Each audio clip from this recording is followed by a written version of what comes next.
មានបងប្អូនក៏សួរខ្ញុំថាតើការចូលផ្សារឬក៏ការវិភាគទីផ្សាររបស់ខ្ញុំ apply យុទ្ធសាស្ត្រអីគេប្រើប្រាស់ concept អីគេគាត់ចង់ដឹងអញ្ចឹងនៅក្នុងថ្ងៃនេះគឺខ្ញុំប្រាប់គាត់ថាតើខ្ញុំប្រើយុទ្ធសាស្ត្រអី concept អីគេ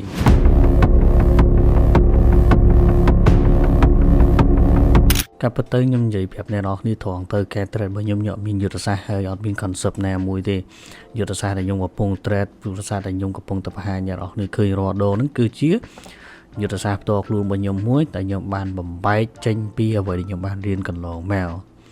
អញ្ចឹងខ្ញុំឧទាហរណ៍ថាគឺខ្ញុំបានរៀនច្រើនមែនទែនពាក់ព័ន្ធជាមួយនឹងការ trading ឧទាហរណ៍ថាមាន RMC មាន Smart Money Concept មានការ Purpose Support Resistance របៀបនៅក្នុងការមើលទៅលើអីផ្សេងៗទៀតក៏ប៉ុន្តែនៅក្នុងមេរៀនដែលខ្ញុំរៀនខ្ញុំអត់បានប្រើ concept នឹងឲ្យច្បាស់ហ្មងទេគឺខ្ញុំរៀនគឺខ្ញុំមើលថាតើនៅក្នុង concept មួយហ្នឹងវាមានចំណុចឆ្ងាញ់ត្រង់ណាចំណុចសំខាន់ត្រង់ណាបន្ទាប់មកខ្ញុំដកចំណុចសំខាន់នឹងចេញហើយខ្ញុំទៅរៀនមេរៀនផ្សេងទៀតបន្ទាប់មកខ្ញុំមើលមេរៀនផ្សេងទៀតហ្នឹងវាមានចំណុចសំខាន់ត្រង់ណាល្អត្រង់ណាដើម្បីអាចផ្គុំវាបានខ្ញុំដកវាចេញបន្ទាប់មកខ្ញុំរៀនរហូតខ្ញុំមើលខ្ញុំរៀនរហូតទៅបន្ទាប់មកខ្ញុំយកអ្វីដែលខ្ញុំបានរៀនហើយខ្ញុំយកអ្វីដែលចំណុចសំខាន់ដែលខ្ញុំបានដកមកខ្ញុំយកមក combine ចូលគ្នាឬក៏ច្បាច់ចូលគ្នាមើលថាតើវាប្រើការកើតអត់អញ្ចឹងមានន័យថាគឺខ្ញុំរៀនច្រើនក៏ប៉ុន្តែខ្ញុំដកតែចំណុចសំខាន់នៅក្នុង concept នីមួយយកមកច្បាច់ចូលគ្នា combine ចូលគ្នាបង្កើតឲ្យទៅជាយុទ្ធសាស្ត្រមួយទៀតសំណួរសួរថាហេតុអីបានខ្ញុំធ្វើអញ្ចឹងហេតុអីបានខ្ញុំអត់ព្រមប្រើ concept របស់គេការពិតគោលបំណងនៅក្នុងការដែលខ្ញុំចង់បង្កើត concept មួយទៀតសម្រាប់ខ្លួនឯងគឺដោយសារតែខ្ញុំចង់ឲ្យខ្លួនឯងមានភាពងាយស្រួលនៅក្នុងការ trading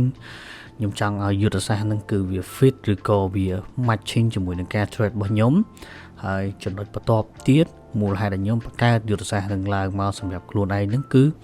ខ្ញុំសង្ឃឹមថាខ្ញុំអាចបរៀនគេឲ្យងាយយល់ហើយវា simple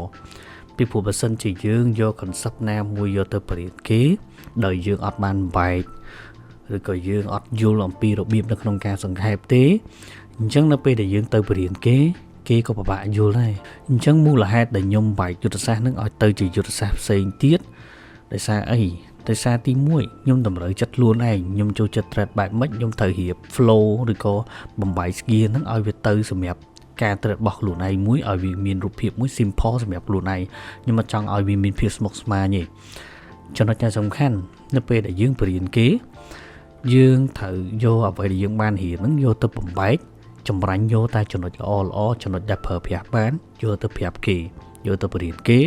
សង្ខេបឲ្យគេងាយយល់ឲ្យមានអារម្មណ៍ថាអ្នកដែលគាត់រៀនគឺគាត់ស្ដាប់ថាយើងចង់និយាយពីអីយើងចង់បង្ហាញគាត់ពីអីចឹងណាអញ្ចឹងអានឹងគឺជាគោលបំណងរបស់ខ្ញុំមួយតែខ្ញុំបានបំបែកយុទ្ធសាស្ត្រដែលខ្ញុំបានរៀនទាំងអស់បង្កើតឲ្យទៅជាយុទ្ធសាស្ត្រមួយទៀតអានឹងជាគោលបំណងរបស់ខ្ញុំហើយសួរថាការដែលយើងធ្វើអញ្ចឹងវាមានផលពិបាកអត់កាពិតបើសិនជានិយាយទៅពេលដែលយើងបំបែកហើយទៅជាយុទ្ធសាស្ត្រមួយសម្រាប់ខ្លួនឯងវាអត់មានផលបាក់អីទេយើងចាំតែអនុវត្ត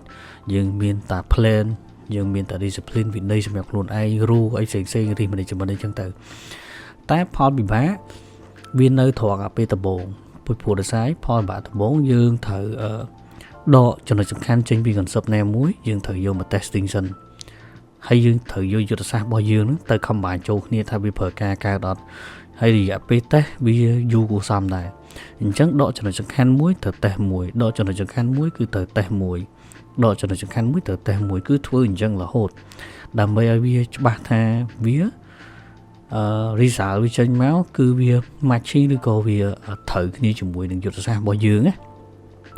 អញ្ចឹងមិនមែនតែយើងឃើញចំណុចនោះសំខាន់យើងចេះតែដកមកយកទៅបរៀនគេយកទៅ trade ខ្លួនឯងគឺអត់បានទេគឺមុននឹងពេលដែលយើងដកមកហ្នឹងគឺយើងត្រូវតេស្ត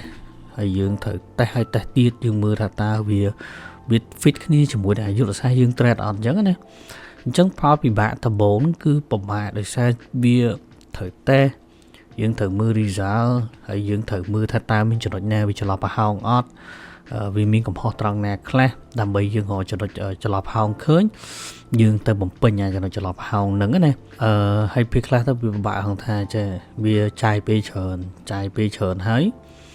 nơiពេលដែលវាមានចំណុចខ្វះខាតហើយយើងត្រូវទៅរកចម្លើយដើម្បីទៅបំពេញចំណុចខ្វះខាតនឹងវិញហើយពេលខ្លះទៀតมันប្រកាសថាចំណុចសំខាន់ដែលយើងដកមកហ្នឹងគឺវាត្រឹមត្រូវឬក៏វាល្អដែរពេលដែលយើងតេស្តទៅយើងឃើញថាវាមានភាគរយតិចតួចតែប្រើការកើតយើងក៏ត្រូវដកវាចេញយើងទៅរកអាផ្សេងទៀតដើម្បីមកជំនួសកន្លែងហ្នឹងអញ្ចឹងទៅអញ្ចឹងនិយាយទៅអាពេលដែលយើងរៀបដំបូងហ្នឹងគឺវាមានផលវិបាកច្រើនវាមានភាពស្មុគស្មាញច្រើនដើម្បីបង្កើតឲ្យទៅជាយុទ្ធសាស្ត្រមួយដែ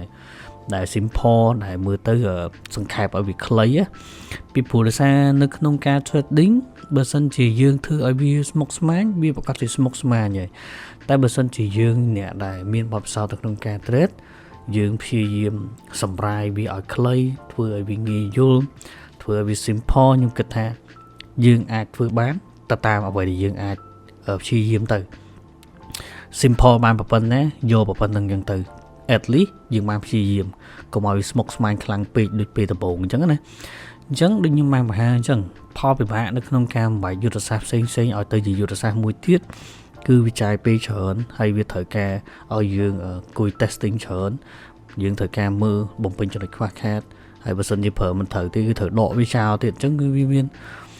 ចំណុចច្រើនមែនទែននៅក្នុងការដែលយើងចាប់ផ្ដើមធ្វើយុទ្ធសាស្ត្រផ្សេងទៀតទៅពេលដែលយើងចាប់ដើមដំបូងតែនៅពេលដែលយើងធ្វើហើយយើងអត់មានផលវិបាកអីដោយសារតែពេលហ្នឹងគឺទីមួយវាប្រើទៅវាត្រូវសម្រាប់ខ្លួនឯងហើយបើសិនជាមានអីខ្វះខាតទីទៀតយើងអាចចំណាយពេលមើលថែមថយតិចតួចត្រូវ add អីថែមត្រូវដកអីចេញអញ្ចឹងណាអាហ្នឹងគឺវាអត់ជាបញ្ហាធម្មតានៅក្នុងយុទ្ធសាស្ត្រមួយយើងមាន6ទៅ7រូបមន្តហើយអញ្ចឹងចាត់ទុកថាប៉ុណ្្នឹងគឺអូខេហើយបើសិនជាខ្វះយើងអាចរករូបមន្តផ្សេង add ចូលបានហើយបើសិនជាមិនទំនងយើងអាចដករូបមន្តណាចេញដាក់អាណាចូលវិញអញ្ចឹងទៅវាគ្រាន់បើជាងយើងចាប់ផ្ដើមរករូបមន្តទី1មកអញ្ចឹងតែចូលដល់រូបមន្តទី7ទី8វាគិតថាយើងបានចម្រាញ់ច្រើនមកហើយអញ្ចឹងខ្ញុំគិតថាចំណុចចុងក្រោយនេះវាអត់សូវពិបាកទេតែវាផ្ដល់ភាពងាយស្រួលច្រើននៅពេលដែលខ្ញុំធ្វើអញ្ចឹងដូចខ្ញុំបានប្រាប់អ្នកនរគ្នាអញ្ចឹងគោលបំណងខ្ញុំគឺសម្រាប់ងាយស្រួលសម្រាប់ខ្លួនឯងហើយទី2ក៏វាងាយស្រួលសម្រាប់សិស្សដែរតែគាត់រៀនទី1យើងបញ្យល់គាត់ងាយយល់គាត់ដឹងថាយើងកំពុងនិយាយពីអីយើងកំពុងតែចង់ឲ្យគាត់ដឹងអីគឺគាត់ដឹងគឺគាត់ងាយយល់គឺគាត់ងាយចាប់បានអញ្ចឹងទៅអានេះគឺជាគោលបំណងខ្ញុំមួយដែលខ្ញុំព្យាយាមបែកយុទ្ធសាស្ត្រណាមួយដើម្បីវាមើលទៅ simple fitting ជាមួយនឹងអ្នកដែលគាត់នឹងឯអ្នកនរគ្នាពេលហ្នឹងខ្ញុំត្រូវនិយាយវីដេអូតទៅទៀតតែដោយសារកាមេរ៉ាអស់ថ្មអញ្ចឹងយើងមានតែ ending ត្រឹមប៉ុណ្្នឹងសិនហើយចាំមើលវីដេអូក្រោយខ្ញុំព្យាយាមនិយាយ detail បន្ថែមទៀតអញ្ចឹងណា